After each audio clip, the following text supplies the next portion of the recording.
Next, let's throw it to Ryan. He's going to talk about an upcoming event. We have October 16th through the 18th at Central PA Mixed Martial Arts. It's Ryan Gruen School in Central PA. Tell us a little bit about that, Ryan. Yeah, the 16th through the 18th of October, we're going to do the DBMA Association East Coast Camp. And this will be the first of its kind on the East Coast. Guru Crafty's done camps, if you will, on the West Coast, but this will be the first one we've done here on the East Coast. And as you mentioned, it's going to be at Central PA Mixed Martial Arts, which it's pretty convenient.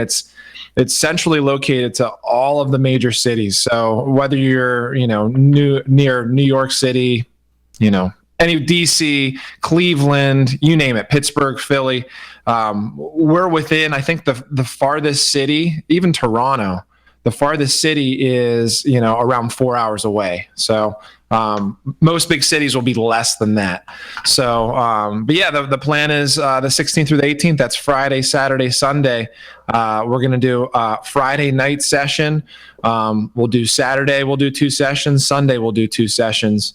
And it's going to be great because not only is Guru Crafty going to be here, but we also have Guru Splinter Dog who's coming in. He'll be teaching a session Friday night. That's Anton Healy. So he'll be teaching Friday night, and then I'm going to be helping teach with some Kali Tudo as well on Saturday and Sunday. And then, as I mentioned, we got Guru Crafty. So, couldn't ask for any more. At the moment, Fu and Beowulf are telling me it looks like they'll be able to come, but there's a couple of things that they have to make sure about before they can commit 100%. So, those are Guru Fu, Guru Beowulf, Guru Guard Dog, Guru Splinter Dog are the core people for the association. And I just want to bring out a point. Ryan just spoke a moment ago about there have been previous camps. Those were DBMA camps. They were just simply, this is about the system, whereas this one is about the association. And in addition to the system, it's about the association and how it's about enabling people who are scattered around the world, literally, to, in a systematic way, learn the system. Whereas before it was just kind of more random. Does this subject interest you? Come on by. And the whole business model of most martial arts is, it's a school, and the people go to the school and they start, they're white belt, they're blue belt, yellow belt, blue belt, the whole thing. Or if it's a school without belts, there's no belts, but they go to a particular physical place. And the nature of what we do is such that it's hard to find enough people in one location, or at least for me. Here I am in Los Angeles, which is a major world center of martial arts. There's all these wonderful jiu-jitsu schools, Muay Thai, Taekwondo. There's just schools all over the place, and for me to find enough people in one place to support a school doesn't make sense. And so, if this is somebody has a training group somewhere and they want to get systematic in the system. Someone has a school somewhere and they want to add us to their curriculum, or they want to have us as the focus of their curriculum. The association camp is going to, we look to respond to their needs and their interests. If I can add to that too, we talked a little bit about what I've just been loosely calling the 3 points of the DBMA triangle of curriculum. We have the Die Less Often material, we have Kali Tudo, and we have real contact stick fighting. Now, Dog Brothers has always been known for the stick fighting and whatnot. And what we've been able to do with the association is bring a full kind of curriculum to schools. So as Guru Crafty said, whether you're looking to just incorporate a certain aspect of it, or you're looking to, develop an entire system around Dog Brother martial arts, that's what I've been noticing with the extremely strong response we've had already for this camp. People are saying, oh, you know what? I'm really coming for insert whatever art here. We really already have kind of a striking program, but we don't have the reality side of it with Die Less Often, or we don't have the sticks. So that's what really got me pumped up on the whole idea of the Dog Brothers Martial Arts Association is our ability to kind of fill those voids in schools where someone may have a certain aspect of it, but they don't have another aspect. So I find that to be pretty interesting and pretty unique to what we're doing. Can either one of you please explain to me, I understand there's going to be 6 blocks in this camp. How is that organized and what material is going to be covered?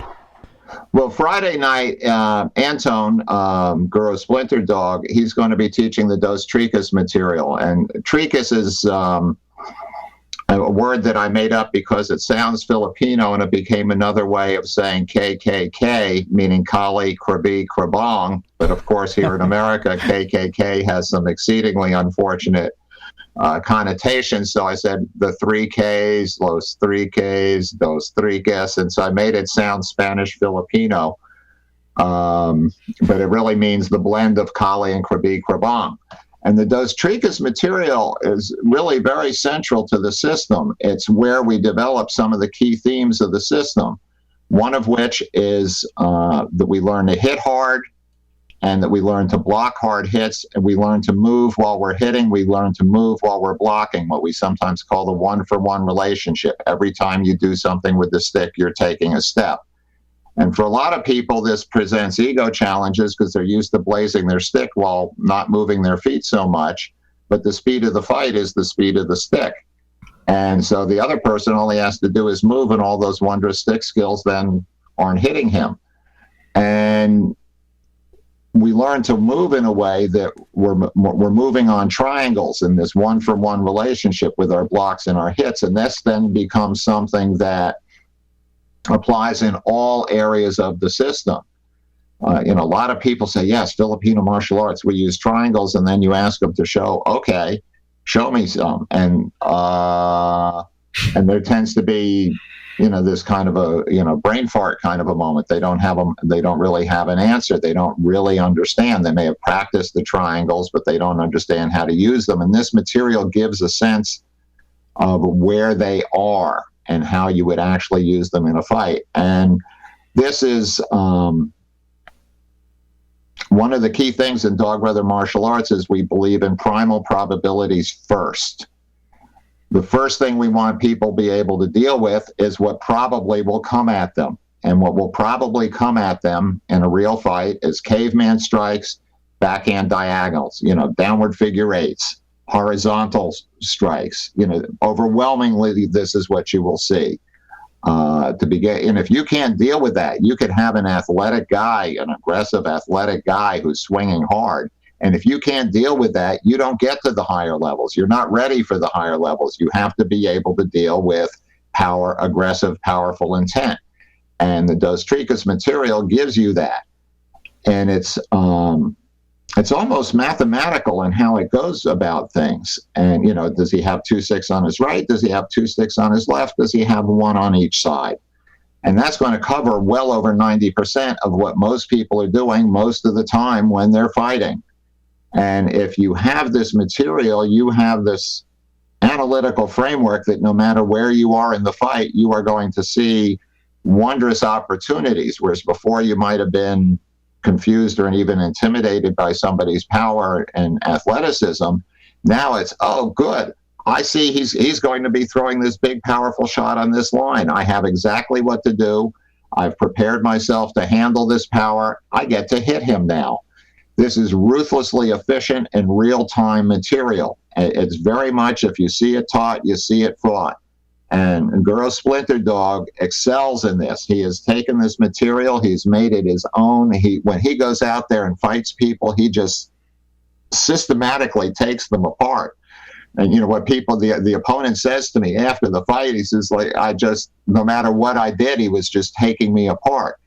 And so Guru Antone is going to be showing okay, here's the material, and here it is, and here's some footage of me fighting with it, and you can see it very directly applied. It's Dog Brother martial arts. If you see it taught, you see it fought. And so that's really a good place to be starting the camp, is with that, so that people get to see that. And with that foundation, they will then see how it manifests in the other aspects of the system.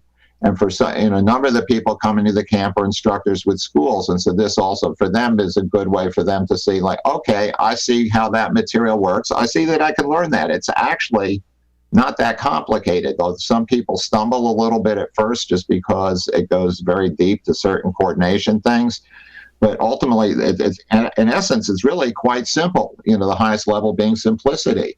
And so the instructor can see, this is how I get started with the program.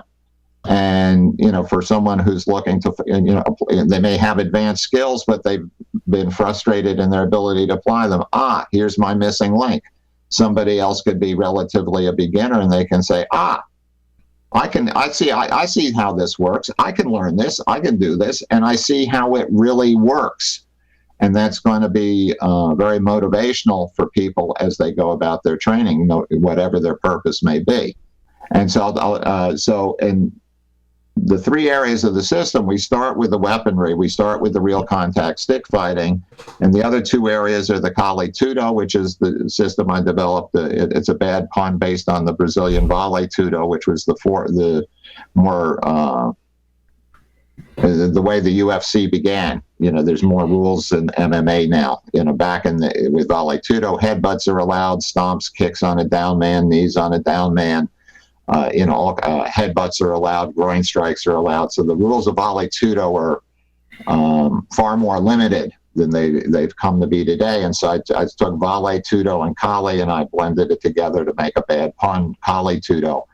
And Kali Tudo is where we look to adrenalize the movements of Kali in the laboratory of the mixed martial art cage. This is then to prepare us for die less often, the interface of gun, knife, and empty hand. In many street situations, you are not going to have time to diagnose whether that movement has a weapon in it or not. Is there a knife? Is there a club? You may not have time to discern in a real world situation. And so therefore, you're not going to have time to download, this is an empty hand attack. I download my empty hand system. He's got a club. This is my anti-weapon system. We just simply have one idiom of movement, whether it is weaponry fighting, the empty hand, the Kali Tudo, or we're in die less often. So this means that our adrenal response time is going to be as fast as can be. Bruce Lee spoke of the choice reaction principle. The more choices you have to make, the slower your reaction. So if we only have one idiom of movement, we are training ourselves to react as quickly and appropriately as possible. And so during the camp, we're going to have different sessions are going to be about different aspects of the system, but also designed to give those there a sense of the overvision of the system. If I could add to that, Guru, breaking down the Kali Tudo concept even further, it's not only consistent across die less often and stick fighting and whatnot. If you break down the empty hand arts, it's consistent amongst all of those as well. So that was one of the things that really drew me to Kali Tudo was, I can show this to my boxers, but I could also show it to my kickboxers, but I could also show it to the MMA fighters. So that's a pretty neat aspect. And interestingly, most of the material that you've shown me has been kind of surrounded by the idea of using it in MMA. And ironically, some of the best success I've had with it has been in boxing.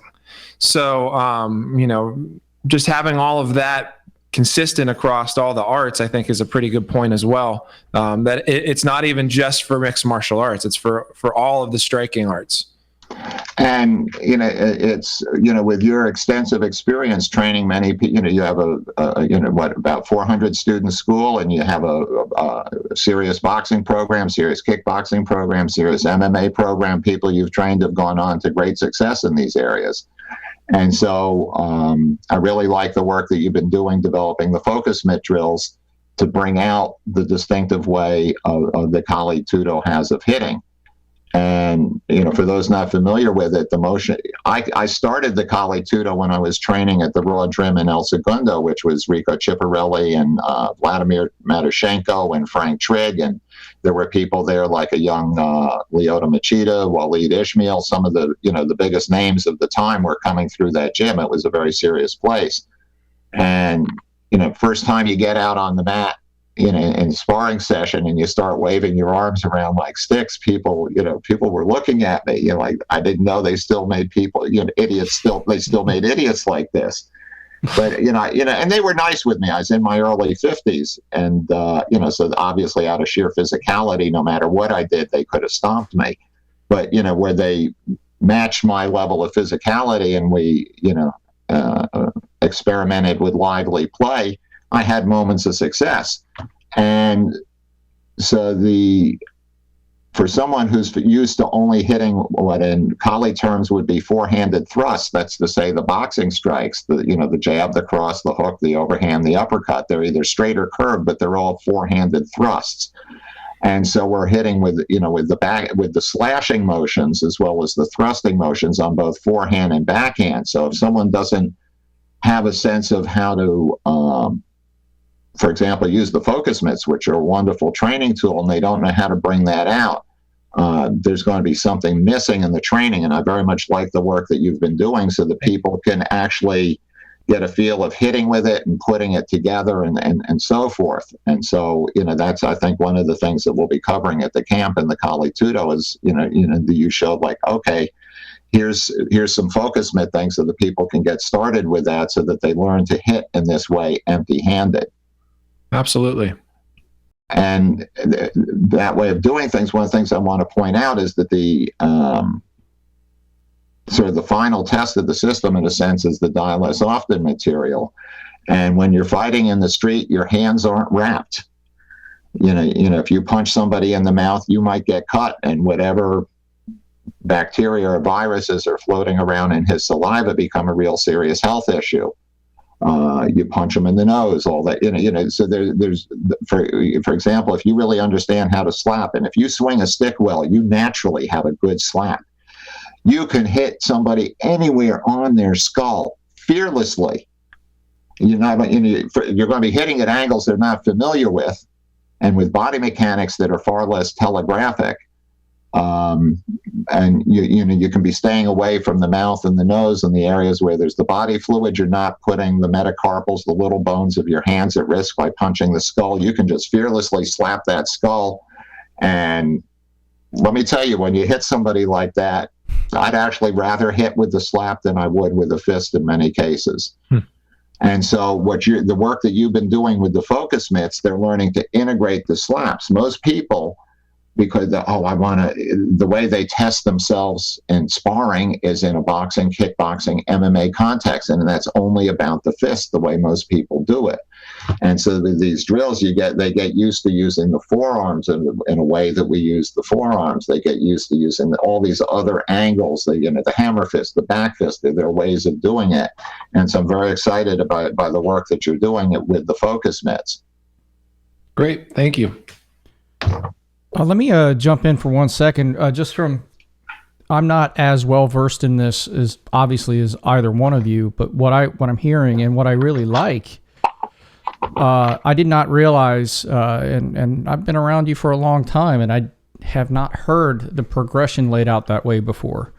Going through the real contact stick fighting, through to the Kali Tudo, through to the DLO, that's a real nice progression. And what I'm hearing and what is nice here is that you really are filling in a lot of gaps, because a lot of us train in a lot of things and we go very deep in several areas, but they really aren't covering these areas that you're covering, which means this can fit in really well with a lot of things that a lot of people are already doing. You're not trying to overwrite what they're doing. It fits in really well.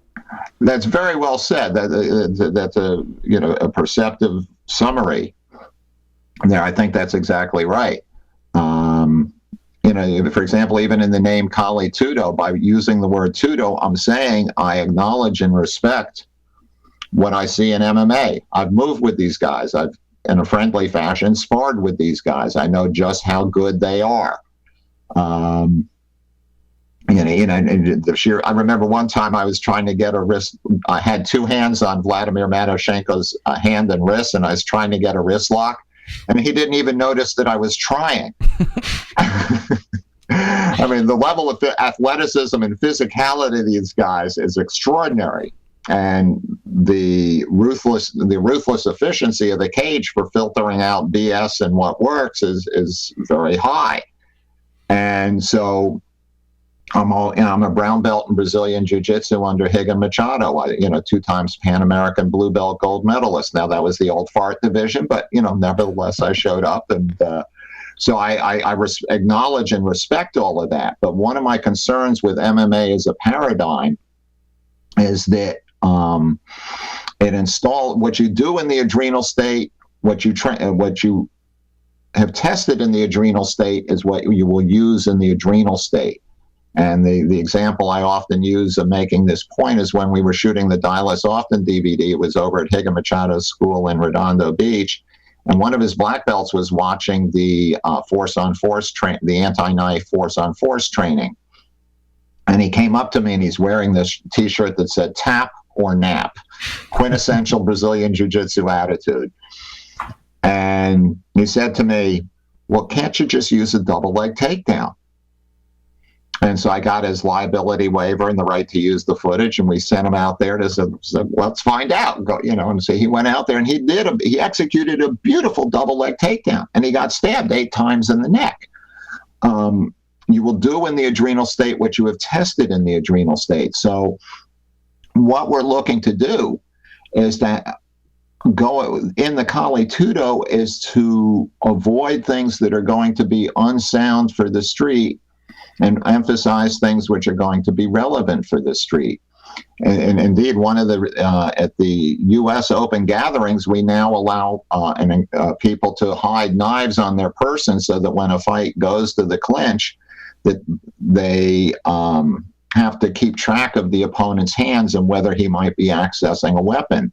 If even in your ritual fights, that you have this mindset when you then are in a street situation, your awareness is just simply going to include keeping track of the hands and knowing that if those hands disappear, when they reappear, that you may not like what's in them. And this way of going about things is relevant to the practitioner. Yes, certainly we have lots of young fighters, but the mission statement for the system is walk as a warrior for all your days. And so we are very much looking to help people who in their 30s, 40s, 50s, 60s, 70s, 80s be able to walk as warriors for all their days. And that's really what got me started in the Filipino martial arts. Most people in martial arts are about young male ritual hierarchical combat. We agree upon the rules. We combat some form or other of my penis is bigger than your penis, and who's number 1, who's number 2, etc. Whereas my starting point was like, I remember those 3 guys who jumped me on the stairs at school and took my wallet, or I remember those 3 junkies coming after me on the subway platform at 3 a.m. in the far reaches of the Bronx, or I remember those 3 guys who jumped my buddy and me and stole my buddy's bicycle. And how dinged up we were. So I was not looking at it in terms of mating rituals at the watering hole, commonly known as the bar. My motive, my strike, and the thing that the final episode that really made me realize that I wanted to train was a story that I think was covered in one of my interviews, where I wound up with spending 3 days in a prison in southern Mexico after a friend of mine and I had a fight with 4 guys who were trying to drag off one of the girls who was with us. So that's a different mindset.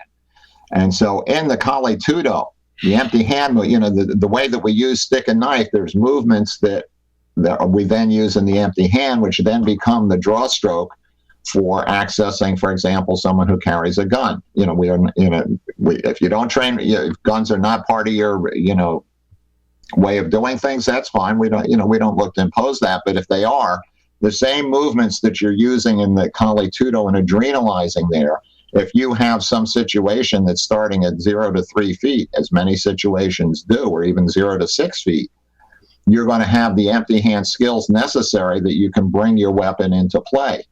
It's not a gunfight at that. It's Gabe Suarez, who I spent some time with, and we worked together for a few years, many years ago. One of the things he said, it's not a fight, it's not a gunfight, it's a fight. And it's so that as I have been developing the system, and the vision is that to help people throughout their lives, that they have functional, practical things that they can do. So we say fun, fit, functional. The training should be fun to do. We're not sometimes people think if they come to a seminar, I'm going to be hitting them with sticks. No, we're there to have a good time. We're there to learn. The system should promote health. It should promote fitness. And it should be, and should it ever be necessary, it should work. So that we have the 3 Fs: fun, fit, functional. And by going about things this way, I think we're able to be unusually responsive to the needs and the desires of people who come to us. I also like another aspect of this is if you are not necessarily doing these like you just explained, you don't have to go in there and get banged up, but just being aware of these things can take you maybe to a higher level of awareness, to where if you're not someone that is ready to bang around and do that kind of stuff, just being a little bit more aware of what you're looking at can help you avoid those kind of things. Get your head out of your butt. What's going on a little better just by being aware that it even exists. Because I'm sure there's a lot of people walking around that they're not even thinking that way. That's how you become a victim. So this is nice. Well, that's certainly part of the DLO training. And just by being around this kind of thing, what problems might a 50-year-old husband and father face? Something like, okay, walking out of the restaurant, the parking lot, and there's this semi-psychotic homeless person. He's kind of big, he's kind of threatening, and just having the sense of that, you can handle yourself. That you're fit. What it is to hit and move, to block and move, and so forth. There's just going to be an aura to you that on an animal level, but very often you're just going to be able to avoid the situation because he decides not you. And, should it go further than that, well, you know what to do and how to handle yourself. And you've been training in a way that you understand what the issues are. And okay, here it is, it's time to go. But, obviously, best to not have that happen. But, certainly as part of the Dial-S Often training, we have what my friend Southnark calls threat management, or managing unknown contacts. Somebody's approaching, you don't know who he is. If your training is just like, here's how you punch, here's how you kick, here's how you knee, here's how you elbow, that's incomplete. That you want to understand how to manage this. What are the cues of criminal assault? We use what we call the Southnark 4. I think that he's got a wonderful summary of the things that commonly people do without realizing it before launching an attack. So if you start seeing some of this, it helps you get over the natural reluctance of a good person to get, to fight. And it's like, okay, this guy is ramping up to attack. And, it just becomes easier to give yourself permission to bring to bear what you can do. A lot of times someone will have the skills, but just because they're missing that particular link in their chain, they get overwhelmed on the initial moment of contact, and they never get in the fight. All right, so to wrap things up, I'm going to turn it over to our business director, a man of many talents in addition to his teachings, Guru Ryan, is going to talk about getting to the camp. Yeah, as I mentioned, 16th to 18th of October. That's Friday through Sunday. I recommend, if you're flying into State College Airport, the abbreviation's SCE. But if you're driving, it couldn't be easier. We're smack dab in the middle of the state. Central PA Mixed Martial Arts is in the middle of Center County. So you pretty much know where to find us. And for those of you that need all the details still, perhaps Bob, you can link all of the links and whatnot in the description, just so they have everything for registration and whatnot. And then outside that, if you need any help, if you need any questions answered, you can always email me at ryan@dogbrothers.com. Message me on Facebook. I'm always available. And I try to get back to everybody within 24 hours. So, yeah, I'm excited. Anything else you want to add to that, Guru? I'm excited. I know we already have a lot of people signed up. War Dog is going to be coming up from Virginia. I trained him extensively out when he was working out here. He's law enforcement in Virginia now. He's going to be bringing up a crew of people. And, you've been telling me about some of the other people who signed up. I'm very excited. We're going to have a broad spectrum. I want to emphasize that if people who feel, oh, I'm just a beginner, I'm not worthy of being around these people, blah, blah, all that. No, we know how to have different experience levels work together. One of the things we use is a training method we call the metronome. Basically, everybody's at the same speed, the same volume, and that allows people to work together very enjoyably. And so we take pride in getting less experienced people, help them get traction in short order. So no matter your level, we think you're going to have a good time. Thank you, gentlemen. This has been a blast. As one of the first ones that we're ever doing, we look for this to continue for a very long time. Please, if you get a chance to attend this, do so. You will not regret it. And we will see everybody for the next one. Sounds good. The adventure continues.